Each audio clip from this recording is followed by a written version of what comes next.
Assalamu alaikum. Welcome to this series. This is one of the wonderful series among all series what we had about language, about literature. But this series, you'll go with us in this long journey. This is the series based on classical to modern philosophers of all time. More than 100 lectures were created. So gradually you write us, we have created hundreds and hundreds of lectures on philosophers. So one thing I will tell you, if you want to go into the subject of philosophy, two things are needed there. One is mathematics, and another is, I would say, offshoot as geometry. So dear students, so not to be this confusion, a small question to all: who can be a philosopher, or who is eligible to talk on the philosophy? We all are not eligible to talk on philosophy, but at least we can be very near to this. One thing is to be clear, that if you are weak at mathematics, geometry and basic science, then you should be away from the philosophy. But if you attend our lectures, gradually we'll grow the sense of philosophy, sense of reasoning, sense of geometry, basic mathematical reasoning given by philosophers. So one confusion more: to whom you call a philosopher? Somebody would come and would just recite some verses, some 10, 20, 24 or 30 verses, poetical verses, and you are impressed and you say, oh, he's a great philosopher.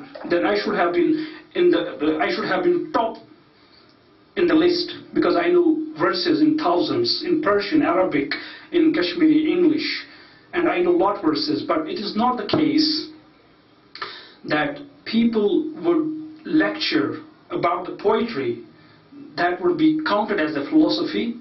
No, this is not the case. So the basic philosophy, you need to be very good. Two things: mathematics and geometry. Today we have selected for you the classical philosophers. Among classical philosophers is none other than what we call,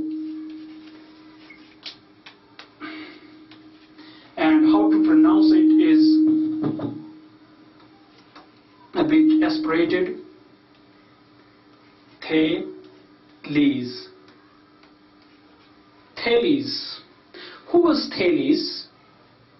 Thales was a great Greek philosopher, and he was the first philosopher. We call that the first Western philosopher, and he was before Jesus.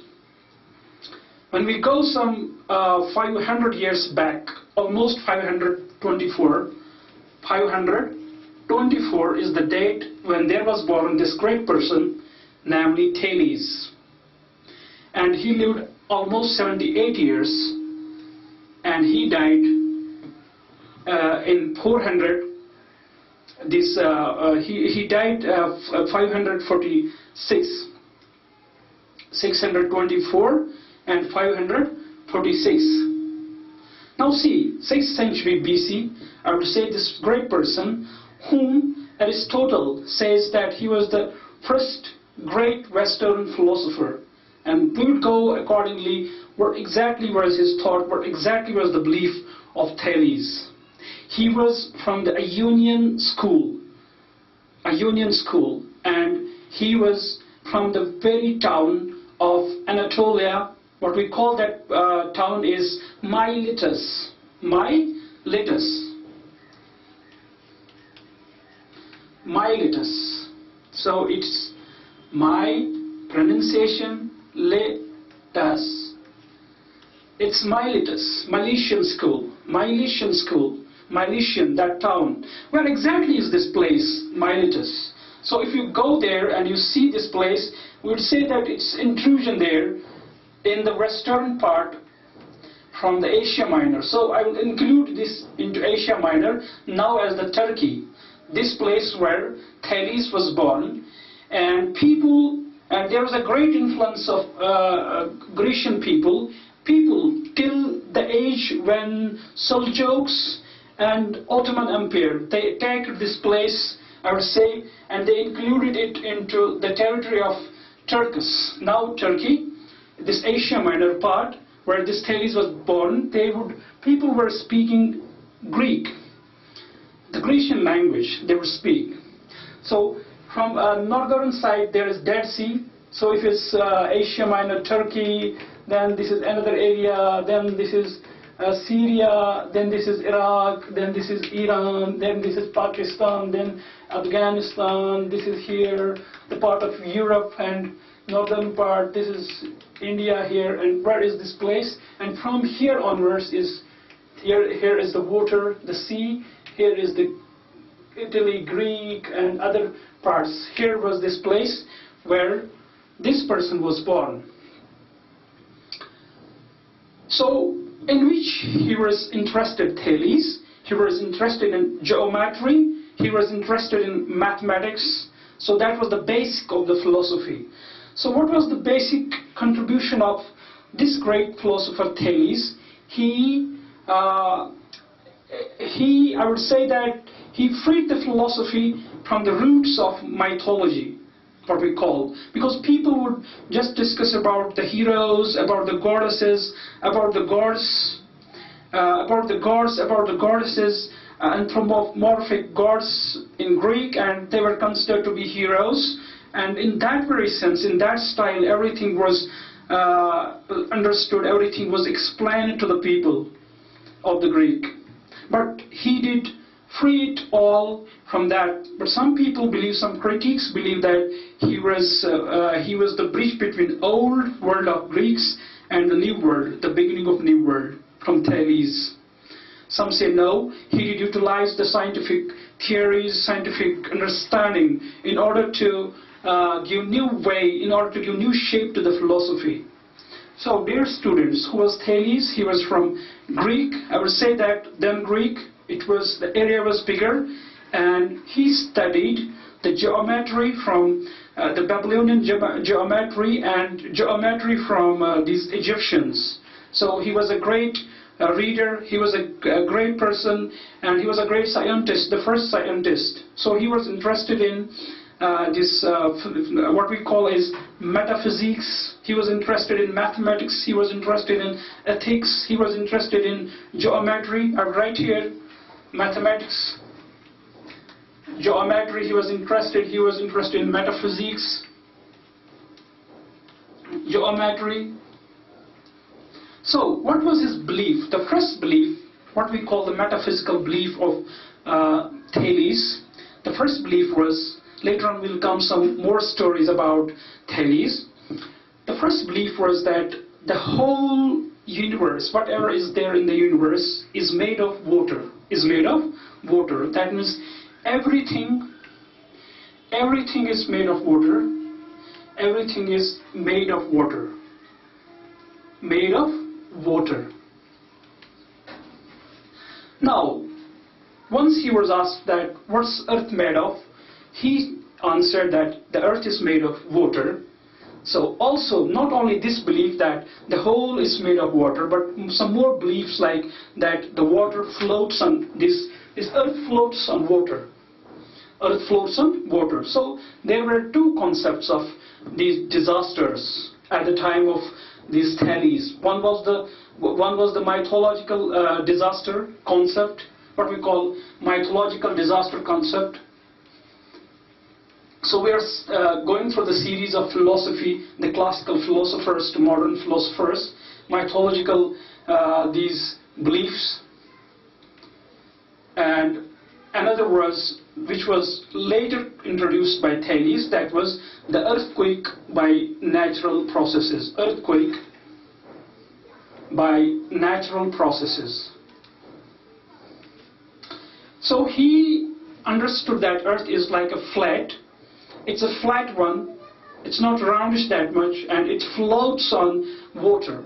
So when the waves strike the earth, when the waves become very, I would say that the mad-like waves, they become very furious. When the waves become furious, they shake the earth. That means this water, the waves become the cause of the earthquake, and it's the way, these are the waves. He understands that these arise from the water, these rise from the water, these waves also, and they shake the earth. But before that, the mythological concept of disasters was this, that everything, whatever happens, it's only because of the intervention of gods and goddesses.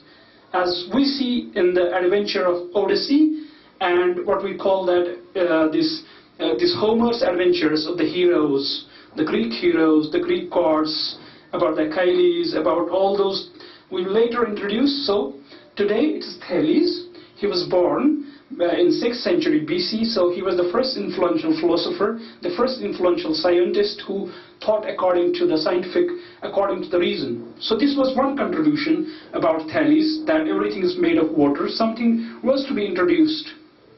So it's not only, I would say that when we see these type of accounts, we find it in the metaphysics. So this is the metaphysical belief, and in the first it was in metaphysics that was discussed by Aristotle. So Aristotle discussed it in Metaphysics, his great and famous book, Metaphysics by Aristotle. He discussed about this Thales belief of everything is made of water, because he says that everything is wet. Like I would say the example of Thales, this Hamid who is teaching in front of you is made of water according to Thales. This board is made of water, the flying crow, the flying birds, they are made of water, and everything, because water is wet, even hot is made of water by Thales, but he could not explain it, that how hot is responsible for the fire. That's the reason later the scholars, later the philosophers did criticize this concept that what's fire made of? Even if when Empedocles, he introduced 4 elements, water, earth, air and fire. Later we'll discuss about in different lecture. Now, it was Aristotle. And one more story is related to Thales, which Aristotle writes in his famous book, The Politics. Aristotle says about Thales that there was a famous story that people would say to Thales that you are a poor person, and you are not a good person like this. But Thales would say that it's not difficult to accumulate wealth. So what he did predict, because people believe that he was also an astronomer. So his interest was in astronomy as well. Thales. Astronomy.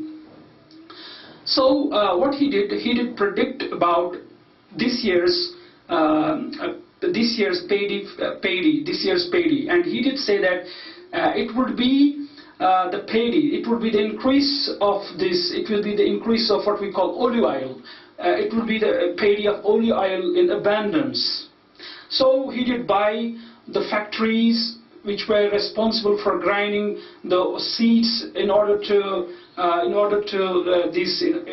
take out oil from those seeds. He did buy them on lease or something, whatever was possible, and same thing happened. People believe that it was the same thing. He predicted that there was oil, that there was a greater abundance. There was abundance of the seed of olive oil, which was harvested, and later he accumulated a lot wealth. Then he said to people that it's not the work of philosophers to accumulate wealth, but it was, some critics did not believe it, that they rejected this theory that he could have exactly predicted this thing. It's not only this very story about Thales. One more by Xenophanes. Xenophanes was also a great philosopher. Xenophanes, he writes in his accounts, he claims that Thales predicted an eclipse, which was exactly on 20th of May, 28th of May, and it is said that again this story is related to the Thales not being a rich person, and he would say that he could accumulate wealth, and some people also believe that that was also related to this. And when he says that 585 is the date of 28 May, and these NASA people, they also claimed to be like that, if something happened there. There was a total eclipse, total sun eclipse was there, and this was predicted by Thales. One more contribution, so this was about Thales. Thales was interested in geometry, Thales was interested in metaphysics, and he believed everything is made of water.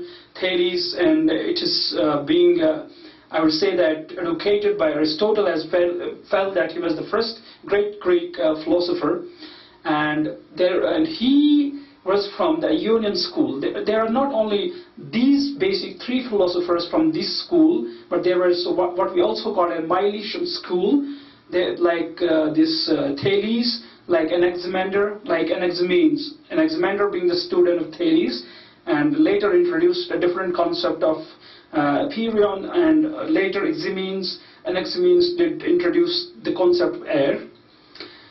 Now, Xenophanes believed that it was total eclipse, but some people rejected this, that he could have exactly predicted the eclipse, Thales.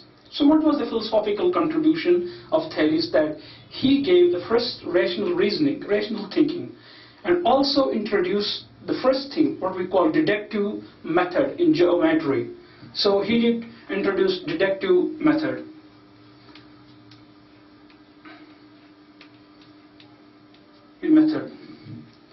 Okay, let me first rub it. I'll rub it first.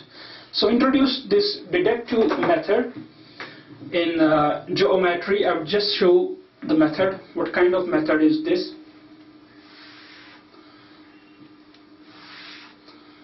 So we're today going through some of the details of and the contribution of Thales, the first great Greek philosopher, Western philosopher, who introduced the reasoning, who introduced and did free the philosophy from mythology. Some people believe, but some people don't believe like this. They say that he was the bridge between mythology and philosophy, like Guthrie. Let me bring the chalk first. Like Guthrie did believe, a great philosopher, that he was the bridge actually between old and the new. Now, what was this deductive, what we call that deductive reasoning in geometry, what we also call as logical deduction, deductive reasoning. Deductive reasoning. We also know as the logical deduction. Logical deduction. See, this logical deduction is based on premises. Later we see that this method used by Socrates and how they use the premises. What according to deductive this method is that if all premises are generally statements. If your statement, you say that everything's made of water, this is a statement, and you say that Hamid is also a thing. That means when everything is made of water, Hamid is also a thing. That means he's also made of water. This is conclusion, and those are the statements. And according to deductive logic or logical deduction, deductive method, when the premises are correct, conclusion must be correct. So whether it is true or it's not true, we'll see later in more deductive methods, in inductive methods, in opposed inductive methods, we'll see later. So the first use of deductive logic, so I'll write here the great example which everybody gives. So I will give also that example that Socrates, all men are mortal. All men are mortal. What we call syllogism, men are mortal. This is major premises, and I call Socrates is man. Therefore, if I come to the conclusion of this, I will say Socrates is mortal. Socrates is mortal. When all men are mortal, Socrates is man, then Socrates is mortal. So this is the deductive logic. So what more things was introduced by Thales? The first great contribution. See, for centuries together, we know that he was very near to Egypt, and Plato was also Greek. When we see Mediterranean Sea there, And on the opposite side of this is the Egypt, is the Morocco, is this South African land. So their connection was with this land, and it was predominated by the knowledge of prophets, predominated by the knowledge of Wahadat, knowledge of Allah. So maybe they were somehow influenced, and historians, they did not show correctly. But I believe that the whole knowledge of God, whole knowledge of this concept of monotheism, everything, whatever was that was, I would not say exactly the stolen from the Egyptians, stolen from the Arabian lands where prophets were there, but I would say that they had a great influence. They had working with them, they have merchandise, everything what was there with them. But one more thing, one great contribution was that it was the dream of the Egyptians that they would someday measure, the height of the pyramid. There was a great pyramid, what we call that Khufu pyramid. Khufu pyramid. Khufu, that is Khufu. This was the greatest pyramid, the great pyramid, what we call Khufu pyramid in Egypt. That was some 480 feet in height. 480 feet in height, that Khufu, this pyramid. So it was now the desire of this Thales to measure the height of this pyramid. And what he did use the geometrical method.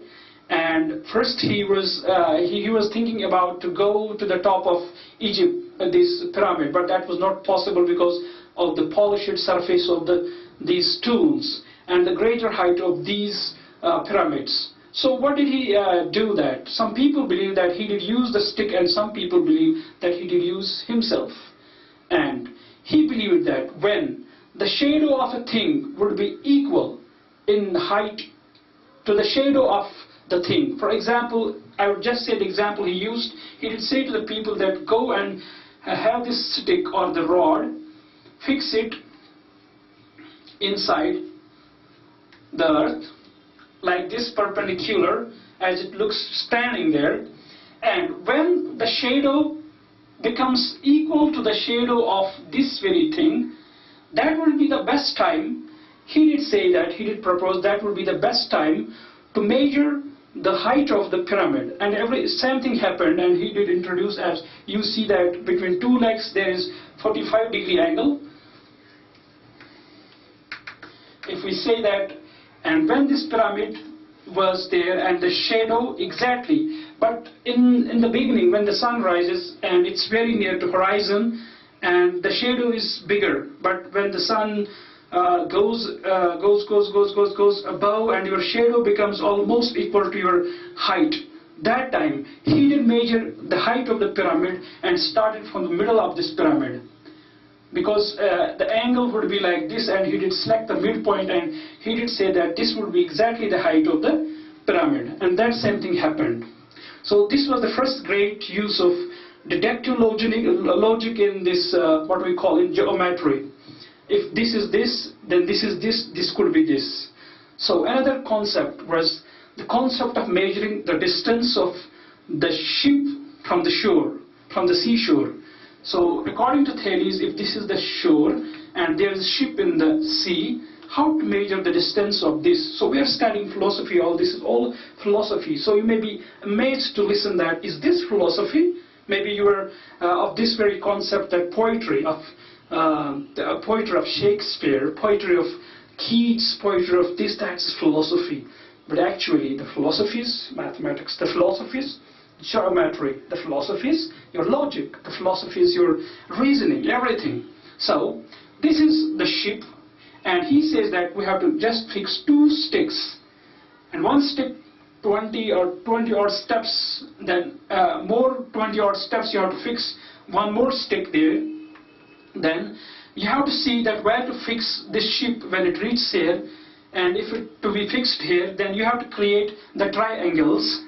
And creating triangles, you'll be easily able to measure the distance. So it's easy way. It's not here to explain it, because it's easy way to declare. Those who are good in mathematics, they would understand it, and those not, they will also understand in ongoing lectures. So this was also the contribution of Thales.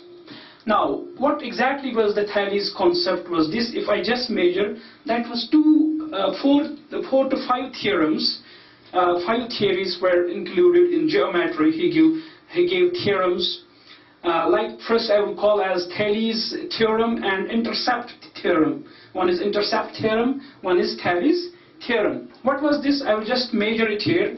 Just make this like a triangular one, and just have this.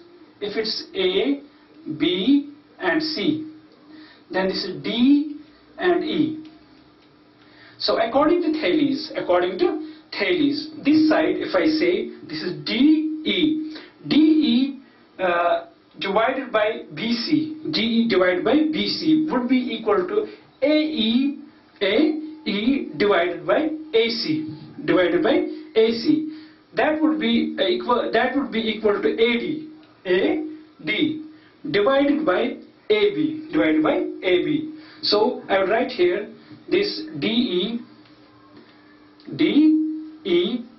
the base of this, and divided by this base BC would be equal to AE divided by AC, and this will be equal to AD divided by AB. So this is called this Thales theorem, and another is intercept theorem. So in intercept theorem we generally draw here circle, and then this is considered to be the base of triangles. We just draw inside the circle. So this was also the contribution of Thales. And what was more in ethics, what was more in metaphysics, the concept of Almighty Creator. And it was said to Thales that, what about God? He said that God has no beginning and no end. God has no beginning and no end. So dear students, when God has no beginning and no end, it looks that there you cannot go, or you can say that there's no space and time. So he was somehow related to it. Nahe makan zama, la ilaha illallah. So he has no beginning, he has no end. There is hadith of Hazrat Ali, Karmallahu Ta'ala Wajhu, when he says he was a great, for all who don't know about him, he was a great scholar, he was a great philosopher, he was a great theologian, he was a great jurisprudent, he was a great metaphysicist, Hazrat Ali, Karmallahu Ta'ala Wajhu. And what he says that when he was thinking about God and he reached there, or he reached to the world, in the beginning there was no beginning, and when he came in the reverse direction again, and he reached to the point to say there is no end. So there is no beginning, there is no end. So the same thought we have here, the generation, and this is a great thought. And I would say that there is one verse. Maybe some people say that poetry is the philosophy. Let them not be doomed of this, let them not be very anxious. I would also quote some of the verses, and one of the Kashmiri poets, he says that night at subah, night at sham. Night at subah, night at sham. And I would not say night at kalma nai ramnam, and this would be something different, and it would be something different to understand. Night at subah, night at sham. Nur mashal hat hur vanman, zuhur temkushid don alman. That means again, there is the light of him. And him is the God, him is Allah. There is the light of him. So there is no end and there is no beginning. It was said by Thales, the concept of creator. So again, when it was said about what's the most difficult thing in this world, what's the most difficult thing in this world, he said that the most difficult thing is to know thyself. To know thyself. I'll write here, to know thyself. To know thyself. It was said that what did you see for the last 20 years? Somebody would say to Masnavi Maulana Room, he would say that Sina Khahem Sharhi as Firaq, Tho Biguyem Sharhi Darde Ishtiyaq. He would say that, what would he say? If he had any technique of just fixing his heart in you, and you'd be able to understand what was his separation from his preacher. So this was the great thought ahead of this about thyself. It reminds me the verse of Masnavi, most verse of Maulana Rum, because I have been the great fan and having read Darsan, the book, for 5 years. So it was said once to Bayezid Bistami, Bayezid andar muzidash rahadid, Bayezid andar muzidash rahadid, Name Qutbul Arifin as Hakshimid. It was said to Bayezid, where is Bayezid? And it is said that when Bayezid looked inside himself and he found there a way, then only he would be able to recognize, he was able to recognize the God. Arifin is the person who is able to recognize, who is able to know the Creator. That was the way inside. That means to know thyself, to know yourself is the most difficult thing. So, what was the easiest thing for Thales? Thales says the easiest thing is to give advice. To give advice. So dear students, to give advice is the most easiest thing. And one more thing, that it was said that how it's possible for the man to live happily. And he said that man could live happily, but what they think others should not do, they themselves should not do that. I'm just explaining it in that way. They themselves should not think to do like that. That's this. So he was praised by Aristotle in Metaphysics, the same book Metaphysics which Al-Farabi wrote 40 times, read 40 times. Then only he was able to write the interpretation and translation of this Metaphysics. And even Avicenna, the great, whom West says that West will be unable to create such a great figure like Avicenna ever up to doomsday, because he was a great philosopher, he was a great physician, he was a great doctor, he was a great mathematician, logician.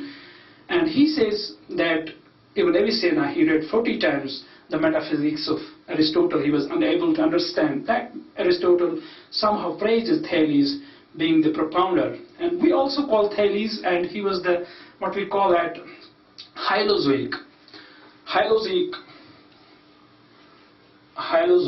And what's Hylozoic?